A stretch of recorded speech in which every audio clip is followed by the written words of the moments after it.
নমস্কাৰ শিক্ষাগুৰুসকল, আপোনালোক সকলোকে মোৰ ইউটিউব চেনেল আমিনুল চিয়াচিচিলৈ পুনৰ এবাৰ স্বাগতম জনাইছোঁ।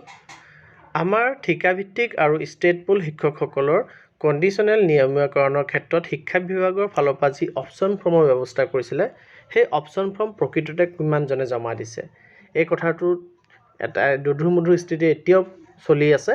কাৰণ প্ৰথমতে শিক্ষামন্ত্ৰী ডাঙৰীয়াই সংবাদকৰ্মীসকলৰ লগত যি বাৰ্তালাপ হৈছিলে, সেই সময়ত তেখেতে উল্লেখ কৰিছিল যে প্ৰায় 98% শিক্ষকে অপশ্যন ফৰ্ম জমা দিছে বুলি।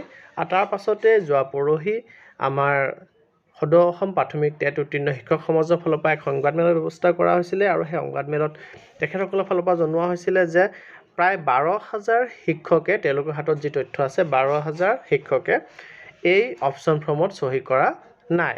আৰু ইয়াৰ পাছতে যোৱা ৰাতি আমাৰ মাননীয় শিক্ষামন্ত্ৰী ডক্টৰ ৰণোজ পেগু ডাঙৰীয়াই তেখেতে তথ্যভিত্তিত কোনখন জিলাত কিমান আমাৰ শিক্ষকে অপশ্যন ফৰ্ম জমা দিছে আৰু কিমানে দিয়া নাই, গোটেই তথ্য তেখেতে ৰাজহুৱা কৰিছে। গতিকে এই সম্পূৰ্ণ তথ্যখিনি চালি-জাৰি চাই পেলাই তাৰ এক তথ্যভিত্তিক বিশ্লেষণ মই আপোনালোকৰ লগত শ্বেয়াৰ কৰিম। ভিডিঅ'টো শেষলৈকে চাব, চাই ভাল পালে লাইক এণ্ড শ্বেয়াৰ কৰিব, আৰু চেনেলটি যদি এতিয়াও ছাবস্ক্ৰাইব কৰা নাই কাইণ্ডলি ছাবস্ক্ৰাইব কৰিব। এইখনেই হ'ল সেইখন তালিকা, যোনখন তালিকাত কিমান সংখ্যক শিক্ষকে মডেল ফৰ্ম অৰ্থাৎ অপশ্যন ফৰ্ম ৰেগুলাৰাইজেশ্যন অফ ছাৰ্ভিচ, তেওঁলোকৰ চাকৰি নিয়মীয়াকৰণৰ কাৰণে জমা দিছে, সেইটো উল্লেখ কৰিছে। জিলা ভিত্তিত দি থোৱা আছে, কোনকেইখন জিলা, ওপৰত থকা জিলাকেইখনে 100% ছাবমিট কৰিছে। প্ৰায় গোটেইকেইখন জিলাতে 100% ষ্টেট পুলৰ ছাবমিশ্যন হৈছে, আৰু বাকী এছে কণ্ট্ৰেকচুৱেল শিক্ষকৰ সৰ্বাধিক 96%লৈকে 98%লৈকেও জমা হৈছে। হাইলাকান্দিত আপোনালোকে দেখা পাইছে 98%। আৰু গোটেই তালিকাখন আছে। যদি এই তালিকাখন আপোনালোকে পোৱা নাই, তেন্তে আপোনালোকে মোক হোৱাটছআপ কৰিব, মই আপোনালোকৰ লগত তালিকাখন শ্বেয়াৰ নিশ্চয় কৰিম। মই ইয়াৰ মূল কথাখিনিলৈকে আহোঁ। আপোনালোকে যদি চায় তেতিয়াহ'লে দেখা পাব যে কণ্ট্ৰেকচুৱেল গোটেই সমগ্ৰ অসমত বৰ্তমান কণ্ট্ৰেকচুৱেল এছে টিচাৰ আছে 25,541 জন, তাৰে 16,293 জনে এই অপশ্যন ফৰ্ম জমা দিছে। অৰ্থাৎ জমা নিদিয়া শিক্ষকৰ সংখ্যা হ'ল 9,248 জন।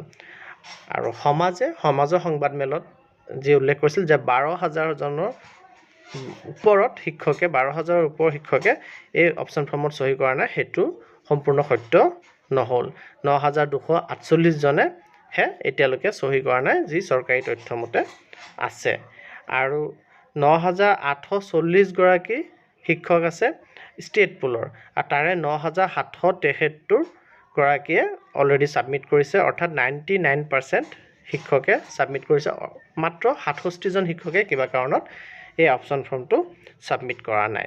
আৰু যদি আপোনালোকে সৰ্বমুঠত চায় তেতিয়াহ'লে ষ্টেট পুল আৰু কণ্ট্ৰেকচুৱেল শিক্ষক মিলাই সৰ্বমুঠ শিক্ষক অসমত আছে 35,381 গৰাকী।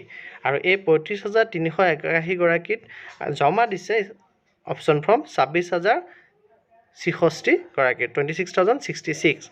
চ' ছাবমিট এই 26,666 শিক্ষকে ছাবমিশ্যন দিয়াৰ পাছত আমি যদি হিচাপটো উলিয়াওঁ কিমান শতাংশ শিক্ষকে ছাবমিট কৰিছে, তেতিয়াহ'লে হিচাপটো ওলাব 74%, প্ৰায় 74% শিক্ষকে ছাবমিট কৰিছে। অৰ্থাৎ যদি আমি ক্লজিং ষ্টেটমেণ্ট এটা দিব বিচাৰোঁ, তেতিয়াহ'লে ক্লজিং ষ্টেটমেণ্ট এইটো হ'ব যে সমাজে যেনেধৰণৰ দাবী কৰিছিল যে কণ্ট্ৰেকচুৱেলৰ 12,000ৰ ওপৰৰ শিক্ষকে অপশ্যন ফৰ্ম ছাবমিট দিয়া নাই, সেইটো সম্পূৰ্ণ সত্য নহয়। 9,248 গৰাকী শিক্ষকেহে অপশ্যন ফৰ্ম ছাবমিট কৰা নাই কণ্ট্ৰেকচুৱেলৰ ফালৰ পৰা, আৰু ষ্টেট পুলৰ ফালৰ পৰা মাত্ৰ 67 গৰাকী শিক্ষকে ছাবমিট কৰা নাই। আৰু শিক্ষামন্ত্ৰীয়ে যিদৰে দাবী কৰিছিল যে 98% শিক্ষকে অপশ্যন ফৰ্ম জমা দিছে, 98 নহয় 99% দিছে, কিন্তু সেয়া ষ্টেট পুল শিক্ষকে। আৰু ষ্টেট পুল আৰু কণ্ট্ৰেকচুৱেল মিলাই লৈ পেলাই যদি চাবলৈ যায় তেতিয়াহ'লে প্ৰায় 74% শিক্ষকেহে অপশ্যন ফৰ্ম জমা দিছে। অৰ্থাৎ 74%, 100 জনত 74 জনে দিছে। এতিয়াও 26 জন শিক্ষক বাকী আছে এই অপশ্যন ফৰ্ম নিদিয়াকৈ থকাত, বা তেওঁলোকে প্ৰতিবাদ কৰি পেলাই এই অপশ্যন ফৰ্ম জমা দিয়া নাই। অৰ্থাৎ আমাৰ শিক্ষামন্ত্ৰীয়ে যি 98%ৰ তথ্য দিছিলে, সেইটো সম্পূৰ্ণ শুদ্ধ তথ্য নহয়। 74% শিক্ষকেহে অপশ্যন ফৰ্ম জমা দিছে।